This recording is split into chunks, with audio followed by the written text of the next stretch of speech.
Things have been a bit weird this year aside from the pandemic. You see, after 60 years under Barisan Nasional rule, Malaysians voted in a new government, Pakatan Harapan, on May 9, 2018. But 2 years later, that new government was overthrown by an even newer government in the now infamous Sheraton Move incident that consists of representatives from the new government and the old government, which makes the government that we currently have the new old government?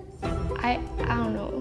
Anyway, and at the end of July, Sabah suddenly called for a snap election when the State Assembly formed in 2018 was dissolved. Why? Because the other claimed to have the majority to rule the government. So what's the point of election when a democratic system could simply be overturned with the snap of a finger? Maruah kita hanyalah undi kita. Perjuangan untuk melaksanakan agenda reformasi. That was what I thought.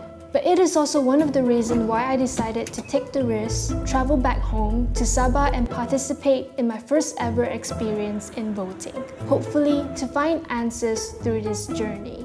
As foolish as you think I am, to risk a life for a right, one can only learn through experience itself. This is mine. It's polling day today. Feeling a bit nervous but also excited since it's going to be my first time voting. And with COVID-19, will it be crowded? How risky is it going to be?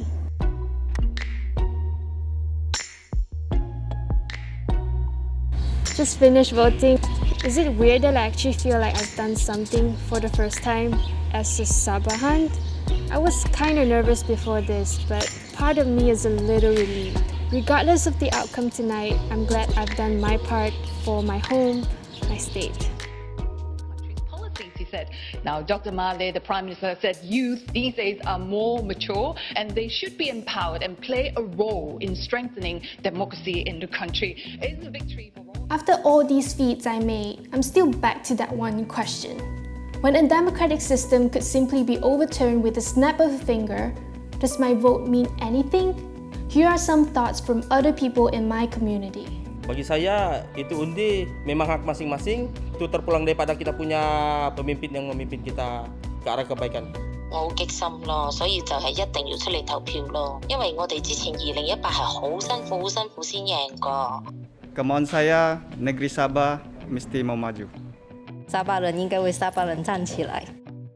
In order to prove that my vote matters, I decided to reach out to Kira Yusri, the education director and co-founder of Undi 18, to get more clarification. I mean, and when it comes to empowering you to vote, it's actually the same as empowering everyone to vote. Politicians should remember that without the people's votes, they will not be where they are in the first place. So I think we should ask the politicians this instead. How are you going to convince people to vote for you when you can't get your party together, when you can't get your commitments together and things like that? A lot of young people are apathetic about politics, given that many of them feel powerless in pushing for any kind of meaningful change. Should we still care? I feel like for young people, it's extra important for us to care about democracy because we are going to live longer in this democracy. In many situations, we are affected greatly, such as COVID, the pandemic, in issues of unemployment, issues of education, issues of distance learning. This all affects young people specifically. If we don't begin to care and if we don't begin to pay attention to what's happening around us, young people will definitely fall behind. So I'm not saying that we should rely on politicians. When it comes down to it, politicians are the one that change the laws. So you cannot disengage from politics entirely if you believe that, that certain things in Malaysia needs to be changed. You have no choice but to be aware of politics and at least at the very minimal level, try to participate in it. And what I mean by the very minimal level is to go out and vote. Young people will make up almost 50% of the electoral bloc, which means that young people will make up almost half of the voters in the upcoming elections. So I think there's one good way to prove that young people will have a bigger say when it comes to the country's governance. When it comes to representation and when it comes to seeing more young people in parliament, I think it really needs to start from participation itself. So I think this is one of the avenues that Undi 18 is trying to promote, is that how do you get young people to participate more in politics? And, participation doesn't necessarily mean joining a political party. When you look at countries like the United States, youths and young students are often standing in the forefront of many civil movements. What is it about the environment that enables these youths to speak out on what they believe in? It's in their constitution to have freedom of speech, and they adhere to the constitution religiously. So that's one. And secondly, also because 18-year-olds could vote.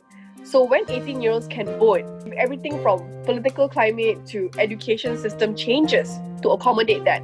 So teachers would be happy to facilitate discussions about politics in high schools, in classrooms, because they know that once these kids leave high school, they will become voters. So if we don't start educating them, then we're going to be in big trouble. As young people, if we are lucky enough to be able to attend university, there is no better place to have debates and discourse about current issues. Many, revolutions around the world begin with university students. The moment that you have a law that prevents someone from speaking out, I think it's very clear that the institutions or figures in power were just not interested and not keen to have people commenting on issues and to only target a specific demographic, which is university students. I think that says very clearly who they are afraid of. Looking back, we were all stuck in the middle of a global pandemic and a political crisis. Despite the power that our votes have, many of us are still left having to choose between compromising our future or risking our health. Could all of this have been avoided entirely? With the next general election potentially coming up in the near future, I wonder what truly awaits us.